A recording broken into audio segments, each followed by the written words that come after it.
Hello, I'm Senator Richard Blumenthal. I'm proud to represent Connecticut in the United States Senate.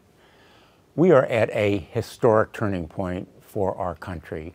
At the end of June, Supreme Court Justice Anthony Kennedy announced his retirement, and barely a week later, President Trump nominated a replacement, Judge Brett Kavanaugh. Now the Senate itself is also at a crossroads.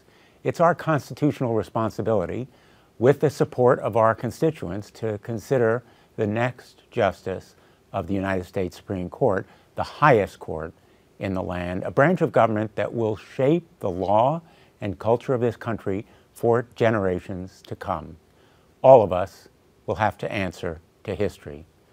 Ordinarily, presidents make every effort to persuade us that their nominees were picked on the basis of merit, not political dogma. But we now live in times that are the opposite of ordinary.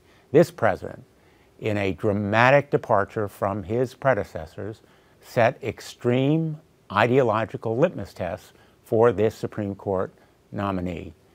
During the 2016 election, then candidate Trump promised to erode vital health care protections, saying that he was, quote, disappointed in Justice Roberts because he gave us Obamacare, end quote.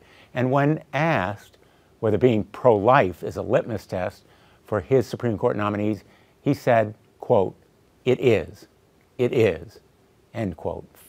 From President Trump's repeated campaign promises, we know that Judge Kavanaugh poses a grave threat to women's health care and the weakening of Roe v. Wade. We know he will vote to effectively eliminate the Affordable Care Act and undermine protections for millions of Americans who suffer from pre-existing conditions, including more than 500,000 Connecticut residents.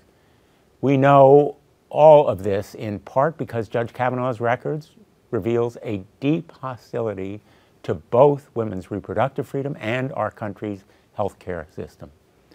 But just as importantly, we know this because we've heard it from none other than the President of the United States. President Trump told us that his nominee would automatically overturn Roe v. Wade. He berated Chief Justice Roberts for upholding vital health care protections in his decisive swing vote. When a president tells you he's trying to eliminate basic rights and liberties for the people of the United States, you take him at his word, and I do.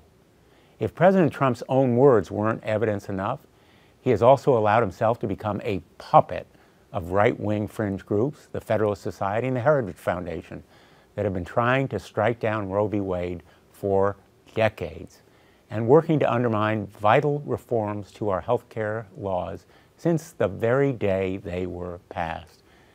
These prospects are not abstract. In the blink of an eye, the court could return us to the dark days when women died because they lacked access to safe, legal reproductive health care. It could return us to the days when Americans with diabetes or high blood pressure, or even pregnant women, could be denied affordable health coverage because an insurance company classified them as having a pre-existing condition. My colleagues and I are often asked by constituents, what can we do? The answer is stand up and speak out. It's a call to action. Mobilize your neighbors and galvanize the American public, just as we did during the health care debate, when they tried time and again to ram through Trump care. The risk to our health care system is just as great now as it was then. To the patients who came to my town halls in Connecticut and spoke so powerfully about their fear of losing health insurance because of a pre-existing condition, your time has come. To the women who rely on affordable, accessible contraceptive coverage to plan their families and pursue their careers, and the men who know that protecting reproductive freedom is a shared responsibility, your time has come. The bell tolls for you. We do not live in ordinary times.